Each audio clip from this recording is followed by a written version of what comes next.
അല്ലെങ്കിൽ സാധാരണ രീതിക്ക് മോശമായിട്ട് ഒരു എന്തെങ്കിലും ഒരു അപകടത്തിൽ പെട്ടെന്ന രീതിയിൽ ഒരു ഫസ്റ്റ് എയ്ഡ് വേണം എന്ന് തോന്നുന്ന രീതിയിൽ നമ്മൾ ഒരാളെ കണ്ടുമുട്ടുകയാണെങ്കിൽ അല്ലെങ്കിൽ ഒരാൾ കിടന്നിട്ട് കാണുകയാണെന്നുണ്ടെങ്കിൽ നമ്മൾ ആദ്യം ആ ആളുടെ നമ്മൾ ഈ റെഡ് ക്രോസ് സൊസൈറ്റി അവർ പറയുന്ന അതിന്റെ ഫസ്റ്റ് എയ്ഡ് ക്ലാസ് കഴിഞ്ഞിട്ടുള്ള ആളാണ് ഞാൻ. അപ്പോൾ അവർ പറയുന്നത് ഒരു ഡോക്ടേഴ്സ് ക്യാബ് എന്ന് പറയുന്ന ഒരു ക്യാപ്ഷൻ നമ്മൾ എപ്പോഴും അതിനെ അപ്രോച്ച് ആ രീതിയിൽ ആ ആളിനെ അപ്രോച്ച് ചെയ്യുക, ആ വ്യക്തി അപ്രോച്ച് ചെയ്യുക എന്നാണ് പറയുന്നത്. ഡോക്ടേഴ്സ് ക്യാബിൽ പറയുന്നത് അതിന് ഓരോ വാക്കിനും ഒരു എക്സ്പ്ലനേഷൻ ഉണ്ട്. ഡി ഫോർ ഡേഞ്ചർ ആണ്. ഡേഞ്ചർ ഉദ്ദേശിക്കുമ്പോഴത്തേക്ക് നമ്മൾ ഒരു വ്യക്തിയെ സംരക്ഷിക്കാൻ പോകുമ്പോൾ നമ്മളും കൂടെ അപകടത്തിലാവരുത്. നമ്മളെ സംരക്ഷിക്കാൻ വെളിയിൽ നിന്ന് വേറൊരാൾ വരേണ്ട ഒരു അവസ്ഥ ഉണ്ടാകും. അല്ലെങ്കിൽ ഡേഞ്ചർ ഉദ്ദേശിക്കുന്നത് ആൾ എന്തുകൊണ്ടാണ് അങ്ങനെ വന്നത്, ആ ഒരു അവസ്ഥ വന്നത് എന്ന് നമ്മൾ മനസ്സിലാക്കുക. ചിലപ്പോൾ ഇലക്ട്രിക് പവർ കൊണ്ടായിരിക്കാം, അല്ലെങ്കിൽ വേറെ എന്തെങ്കിലും സിറ്റുവേഷൻ ഉണ്ടായിരിക്കാം. നമ്മൾ ചിലപ്പോൾ ആ സോണിലോട്ട് നമ്മൾ പോയാൽ നമ്മൾ ആ ഡേഞ്ചറിൽ നമ്മൾ നേരിടേണ്ടി വരും. നമ്മൾ അതേപോലെ ആ ഒരു വേറൊരാളുടെ സഹായം കാത്ത് കിടക്കേണ്ടി വരും. അപ്പൊ എന്താണ് ആ സിറ്റുവേഷൻ, എന്തുകൊണ്ടാണ് ആ വ്യക്തിക്ക് അങ്ങനെ വന്നതെന്ന് മനസ്സിലാക്കി ആ ഒരു ഡേഞ്ചർ സിറ്റുവേഷൻ ആ സോൺ ക്ലിയർ ആക്കുക, ഗ്രീൻ സോൺ ആക്കുക. ഡേഞ്ചർ റെഡ് സോൺ അതിനെ ഗ്രീൻ സോൺ ആക്കുക. അതിനുശേഷം ആളുടെ DR ആണ് അടുത്ത് വരുന്നത്. ആറ് റെസ്പോൺസ് ആണ്. ആളുടെ റെസ്പോൺസ് നോക്കുക. കിടക്കുന്ന ആളായിരിക്കാം, നിവർന്ന് കിടത്താൻ നോക്കുക. ചിലപ്പോൾ BP കൂടിയോ BP കുറഞ്ഞോ ആള് ബോധം കെട്ടി വിടുന്നതായിരിക്കും. BP കുറഞ്ഞ ഒരാൾക്കാണെങ്കിൽ കാല് പൊക്കി വെക്കാം സർക്കുലേഷൻ ഉണ്ടാവാൻ വേണ്ടി. പക്ഷെ ഇത് നമുക്കറിയില്ല BP കുറഞ്ഞതാണ് BP കൂടിയതാണ്. പക്ഷെ ഒരുപക്ഷെ BP കൂടിയിട്ടാണ് ബോധം കെട്ടി വിടുന്നതെങ്കിൽ ആളുടെ തല ഹെഡ് ഭാഗത്ത് ഒരുപാട് സർക്കുലേഷൻ കാണും, തലച്ചോറിന്റെ അവിടെ. നമ്മൾ കാലും കൂടെ പോകുമ്പോൾ വീണ്ടും കൂടും. അത് ചിലപ്പോൾ നെർവ്സ് പൊട്ടാൻ സാധ്യത ആവും, ചിലപ്പോൾ ആൾക്ക് സ്ട്രോക്ക് വരാനുള്ള സാധ്യത ആവും, ബ്ലഡ് ക്ലോട്ടിങ് ഉണ്ടാവാം, അത് ബ്ലഡ് പൊട്ടി തലച്ചോറിൽ വ്യാപിക്കാം. അതുകൊണ്ട് നമ്മൾ ആളെ നിർത്തി കിടത്തിയിട്ട് ആളുടെ ഷോൾഡറിൽ, രണ്ട് ഷോൾഡറിലായിട്ട് വളരെ ശക്തിയിൽ പറ്റുന്നിടത്ത് ശക്തിയിൽ വിളിച്ചിട്ട് ആൾ ചേട്ടാന്നോ പേരറിയാമെങ്കിൽ പേര് വിളിച്ചിട്ടോ അങ്ങനെ വിളിച്ച് 2-3 പ്രാവശ്യം വിളിച്ച് നോക്കുക ആളുടെ റെസ്പോൺസ് ഉണ്ടോ ഇല്ലയോ. ചിലപ്പോൾ നമുക്ക് ചെറിയ ഒരു സൗണ്ട് ഒക്കെ കേൾക്കാം. അത് മരണപ്പെട്ട് പോകുന്ന സമയം എടുത്ത ഒരാളെ പോലും നമുക്ക് ജസ്റ്റ് അമർത്തി കഴിഞ്ഞാൽ ആ ഒരു ബ്രീതിങ് സൗണ്ട് പോലത്തെ സൗണ്ട് നമ്മൾ ബ്രീതിങ് ആയിരിക്കും. അപ്പോൾ അവർക്ക് ലെങ്സിലുള്ള കുറച്ച് വേറെ വെളി വരുന്നതാണ്. അത് ആ ഒരുപാട് സിറ്റുവേഷൻസ് കൈകാര്യം വന്നിട്ടുള്ളതുകൊണ്ട് നമുക്കറിയാം. ചിലപ്പോൾ മരിച്ച് മരണപ്പെട്ട ഒരാൾ പോലും നമുക്ക് CPR നമുക്കറിയില്ല എത്ര സമയം മുമ്പാണ് മരണപ്പെട്ടത്, ഡോക്ടറിനൊക്കെ എത്ര സമയം മരണപ്പെട്ടു, കാലിനടിയിൽ വെള്ളയും നിറത്തിലും ലെൻസിന്റെ ആ ഒരു പീപ്പിൾസിന്റെ എല്ലാത്തിനും ഒക്കെ നോക്കി അവർ എത്ര സമയം മുമ്പാണ് മരണപ്പെട്ടതെന്ന് അറിയാം.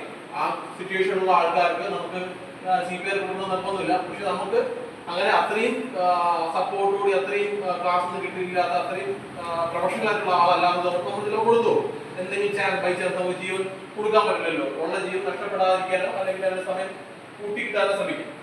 അങ്ങനെ ഒരു സിറ്റുവേഷനിൽ നമ്മൾ റെസ്പോൺസ് നോക്കുക. റെസ്പോൺസ് നോക്കിയതിനു ശേഷം ഷൗട്ട് ചെയ്യുക. ഷൗട്ട് കൊണ്ട് ഉദ്ദേശിക്കുന്നത് DRS ആ S എന്ന് വാക്ക് ഉദ്ദേശിക്കുന്ന ഷൗട്ടാണ്. ഷൗട്ട് ഉദ്ദേശിക്കുന്ന ആളോടാണ് ഷൗട്ട് ചെയ്യാറുള്ളത്. ചുറ്റുമുള്ള ആളോട് ആരോടെങ്കിലും നമുക്ക് നമ്മളെ പോലെ ഫസ്റ്റ് എയ്ഡർ എന്ന രീതിയിൽ ആത്മധൈര്യമുള്ള ആയിരിക്കില്ല ചുറ്റും നിൽക്കുന്ന ആൾക്കാർ. അപ്പൊ അവരുടെ ആരെങ്കിലും നമ്മളൊന്ന് പറയുക, അടുത്ത ക്ലിനിക്കൽ സപ്പോർട്ട് കിട്ടുന്ന ആ സ്ഥലത്തേക്ക് ട്രാൻസ്പോർട്ട് ചെയ്യുന്നതിനോ അല്ലെങ്കിൽ ആ സപ്പോർട്ട് ഇവിടെ എത്തിക്കുന്നതിനോ ഉള്ള എന്തെങ്കിലും സംവിധാനം ഉണ്ടാക്കാൻ പറയുക. അടുത്ത് നിൽക്കുന്നാലും ഡോക്ടർമാരുണ്ടാവുമോ എന്നൊക്കെ നമുക്ക് ചോദിക്കാം. അപ്പൊ അവരെ സപ്പോർട്ട് കൊടുക്കുക. അവരോട് ആംബുലൻസ് വിളിക്കാൻ പറയുക. ഏറ്റവും അത് ഷൗട്ട് കൊണ്ട് ഉപയോഗിക്കുന്ന ആംബുലൻസ് വിളിക്കാൻ പറയുകയാണ് മെയിനായിട്ട് ഉദ്ദേശിക്കുന്നത്. അതവിടെ അവൈലബിൾ അല്ല എങ്കിൽ അതിൽ ആംബുലൻസ് ആണ് നമുക്ക് നിൽക്കുന്നെങ്കിൽ അതിനുള്ള ഹോസ്പിറ്റലിൽ പോകാൻ വേണ്ടി ഡ്രൈവറോട് പറയും. അപ്പം ഈ DRS അവിടെ തീർന്നു. അത് കഴിഞ്ഞ് ക്യാബാണ് ഏറ്റവും പ്രധാനപ്പെട്ട ഒരു 3 കാര്യങ്ങളാണ്. ക്യാബിൽ വരുന്നത് CAB ആണ്. C ഉദ്ദേശിക്കുന്ന സർക്കുലേഷൻ ആണ്. ആളുടെ സർക്കുലേഷൻ നോക്കുക. നമുക്ക് സാധാരണ നമ്മൾ എന്തെങ്കിലും പനിയായിട്ട് ഡോക്ടറെ കാണാൻ പോകുമ്പോഴത്തേക്കും റിസ്റ്റിലാണ് നോക്കുന്നത് സർക്കുലേഷൻ. പക്ഷെ അത് നമ്മൾ റിസ്റ്റില് ഒരു ഇങ്ങനെ കിടക്കുന്ന ഒരാളുടെ റിസ്ക് നോക്കുമ്പോൾ നമ്മൾക്ക് ആ സിറ്റുവേഷൻ നേരിടുമ്പോൾ ഒരാളെ ജീവനാണ് നമ്മളെ പ്രവൃത്തിയും കാത്ത് നടക്കുന്നത്. നമ്മൾ ചെയ്യുന്ന ആ ഒരു പ്രവൃത്തിയിൽ നല്ലതാണെങ്കിൽ ആൾക്ക് ലൈഫ് കിട്ടും, മോശമാണെങ്കിൽ തെറ്റിപ്പോയി കഴിഞ്ഞാൽ എന്താ ചിലപ്പോൾ ജീവൻ നഷ്ടപ്പെടാം, അല്ലെങ്കിൽ തിരിച്ചു പിടിക്കാൻ പറ്റാതാകാം. അങ്ങനെ ഒരു പേടി നമുക്കും ഉണ്ട്. ഫസ്റ്റ് എയ്ഡ് കാണും, മനസ്സിലെ ഉള്ളിൽ പേടി ഉണ്ടാവും.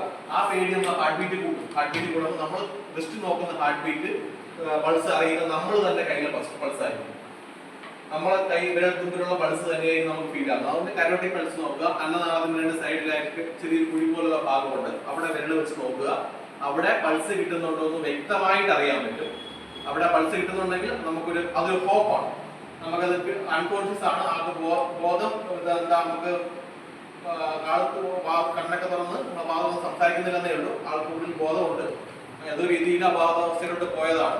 ആൾക്ക് ലൈഫുണ്ട്, അല്ലെങ്കിൽ ലൈഫിലോട്ട് തിരിച്ചു വരാനുള്ള സാധ്യതകളുണ്ട് എന്ന് മനസ്സിലാക്കി. ചിലപ്പോൾ അതിന്റെ അളവ് വളരെ കുറവായിരിക്കും. അങ്ങനെ സിറ്റുവേഷനിൽ അപ്പം സർക്കുലേഷൻ നമ്മൾ നോക്കി കഴിഞ്ഞു. അടുത്ത എയർവേ ആണ്. എയർവേ എന്ന് പറയുമ്പോഴത്തേക്കും വായിൽ നിന്ന് തുടങ്ങിയ ശ്വാസകോശത്തിൽ പോകുന്നതിൽ നമ്മൾ നമുക്ക് കാണാൻ കഴിയുന്ന എവിടെയൊക്കെ പൊസിഷനിൽ കാണാൻ പറ്റും എന്ന് അറിയാൻ പറ്റും. ആ പൊസിഷനിൽ നമ്മൾ നോക്കുക എന്തെങ്കിലും തരത്തിലുള്ള അതർ ഒബ്ജക്ട്സ്, വെളിയിൽ നിന്നുള്ള എന്തെങ്കിലും ഒബ്ജക്ട്സ് ഇതിനകത്തോട്ട് കൊണ്ടുപോകാൻ നോക്കുക. നമ്മുടെ നാക്ക് ചിലപ്പോൾ തന്നെ ചുരുണ്ട് ശ്വാസനാളം അടഞ്ഞു കിടക്കുന്നുണ്ട്, അങ്ങനെ എന്തെങ്കിലും ഉണ്ടോ നോക്കുക. എന്തെങ്കിലും ഒബ്ജക്റ്റ് നമുക്ക് കൈകൊണ്ടോ നമ്മുടെ കയ്യിലുള്ള എന്തെങ്കിലും സേഫ് ആയിട്ടുള്ള ടൂൾ കൊണ്ടോ എടുക്കാൻ പറ്റുന്ന, ചിലപ്പോൾ മിക്ക ഫസ്റ്റ് ആയിട്ട് നമ്മുടെ കയ്യിൽ നടത്തില്ല, അഥവാ എന്തെങ്കിലും ഉണ്ടെങ്കിൽ തന്നെ അതുകൊണ്ട് എടുക്കാൻ പറ്റുന്നതാണ് നമുക്ക് ഉറപ്പുണ്ടെങ്കിൽ മാത്രം, 100% ഉറപ്പുണ്ടെങ്കിൽ മാത്രം എടുക്കാൻ ശ്രമിക്കാവൂ. അഥവാ എന്തെങ്കിലും അവിടെ വിടുതിരിക്കുന്നു അവിടെ എന്തെങ്കിലും സാധനമാണെങ്കിൽ നമ്മൾ എടുക്കാൻ ശ്രമിച്ചാൽ അകത്തോട്ട് പോകും എന്ന് നമുക്ക് ഉറപ്പുണ്ടെങ്കിൽ, അല്ലെങ്കിൽ ഡൗട്ടെങ്കിലും ഉണ്ടെങ്കിൽ നമ്മൾ അത് ശ്രമിക്കാതിരിക്കുക. നമ്മൾ ചിലപ്പോൾ നല്ലതിനോട് ചെയ്യുന്നത് മോശമാവാം, അകത്തോട്ട് പോകുമ്പോൾ ഉറപ്പുണ്ടെങ്കിൽ നമ്മൾ ശ്രമിക്കാതിരിക്കുക. അത് കഴിഞ്ഞ് എയർവേ കറക്റ്റ് ആക്കും. എയർവേ കറക്റ്റ് ആക്കുന്നതിന് ജോ ഫസ്റ്റ് ചിൻ ടിൽറ്റ് മെത്തേഡ് എന്ന് പറയും. ജസ്റ്റ് കൈ ഭാഗം ഒന്ന് വരുത്തി കൊടുക്കുക. അതിന് വേണ്ടി നമുക്ക് വേണമെങ്കിൽ ഒരാളുടെ സഹായം തരാം. അപ്പോൾ ക്യാബില് എയർവേ കൂടെ CAB ഡോക്ടേഴ്സ് ക്യാബിൽ DRS CA വരെയുള്ള കഴിഞ്ഞു. അത് കഴിഞ്ഞ് ബ്രീത്തിങ് ആണ്. ബ്രീത്തിങ് നമുക്ക് 3 രീതി നോക്കാം. LLF എന്ന് പറയും ബ്രീത്തിങ് നോക്കുന്നതിന്. അല്ല ലുക്ക് വൈസ് നോക്കാം. ഒരാളുടെ ചെസ്റ്റ് ഉയർന്നു താഴ്ന്നുണ്ടോ നോക്കാം, എന്തെങ്കിലും ബ്രീത്തിങ് വയറ് പൊങ്ങി താഴ്ന്നുണ്ടോ നോക്കാം. അപ്പൊ ലുക്ക് നോക്കാം. അത് ചിലപ്പം കിട്ടിയെന്ന് വരില്ല. അങ്ങനെ ആണെങ്കിൽ ലിസൺ ചെയ്യാം. കേട്ട് ചെവി ചേർത്ത് വെച്ച് നോക്കുക. നമുക്ക് ചെവിയിലെ ഹാർട്ട് ബീറ്റ് അടികൾ നന്നായിട്ട് അറിയാൻ കഴിയും. അപ്പം ചെവി ചേർത്ത് വെച്ച് നോക്കുക, മൂക്കിന്റെ ഭാഗത്ത് വെച്ച് നോക്കുക, അത് ലിസൺ ചെയ്യാൻ ശ്രമിക്കാം. പിന്നെ F എന്ന് പറയുമ്പോൾ ഫീൽ ചെയ്യാം. ഇവിടെ കൈ ഇങ്ങനെ വെച്ചൊന്ന് ഫീൽ ചെയ്യാൻ ശ്രമിക്കാം. ഇത്രയും കഴിയുമ്പോഴത്തേക്ക് നമുക്കൊരു ഐഡിയ കിട്ടും. ഓരോന്ന് നമുക്ക് ഓരോ മാർക്കിട്ട് കഴിഞ്ഞാൽ ഇപ്പം സർക്കുലേഷൻ പെർസെൻറ്റേജ് കൊടുക്കുക അല്ലെങ്കിൽ അങ്ങനെ നമുക്ക് അറിയാൻ പറ്റും. ഇതൊന്നും കാണത്തില്ല. നമുക്ക് കാലിന്റെ വെള്ളം നോക്കുമ്പോൾ മഞ്ഞ കളറിലായിരിക്കും, ദാഹത്തിന് ദാഹം നോക്കുമ്പോഴത്തേക്ക് ഈ കളറിന് കാണും, എപ്പോഴും വൈറ്റ് ആയിരിക്കും. ഇപ്പോൾ കണ്ണ് നമ്മൾ ഓപ്പൺ ചെയ്ത് ടോർച്ച് അടിച്ച് നോക്കുമ്പോഴത്തേക്കും അതിന്റെ നടുക്കുള്ള പീപ്പിൾസ് ഈ കണ്ണ് കൃഷ്ണമണിയില്ലേ അതിനകത്ത് ചെറിയൊരു ഹോളോലുണ്ട്, അത് ഫുള്ള് എൻലാർജ് ആയിരിക്കും. നമ്മൾ ഈ ടോർച്ച് അടിച്ച് നോക്കുമ്പോഴത്തേക്കും ഈ അടുത്ത് കൈ വളഞ്ഞിരിക്കും.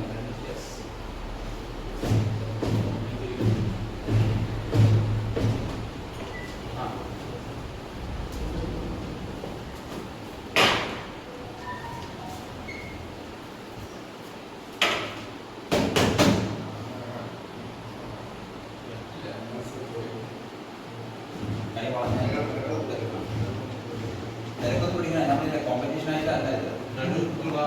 ഷോൾഡറും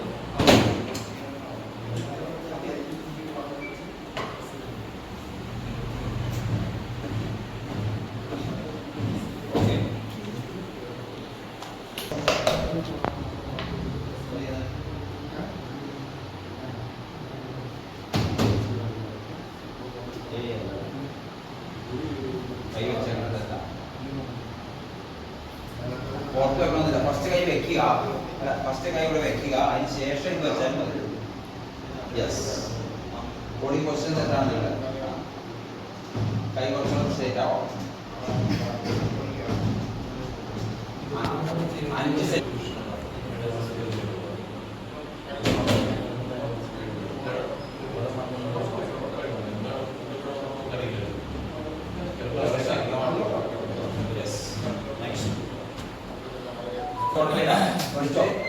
ഡേഞ്ചറസ് കണ്ടീഷൻ ചെക്ക് ചെയ്ത് ഫസ്റ്റ് ടച്ച് ചെയ്തിട്ട് വാട്ടർ നമ്മൾ സേഫ് ആണ് നമുക്ക്. അപ്പോൾ ഡേഞ്ചറസ് ഇല്ല. പിന്നെ റെസ്പോൺസ് റെസ്പോൺസ് ചെയ്യും. സർക്കുലേഷൻ പുള്ളിയുടെ മൗത്തിലുള്ള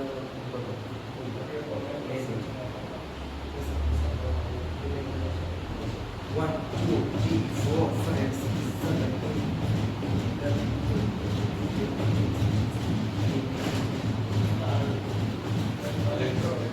Yes.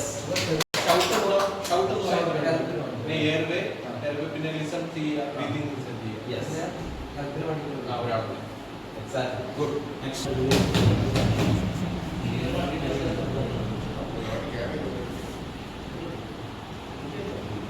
കൈ വരയ്ക്കണ്ട, കൈ നേരെ.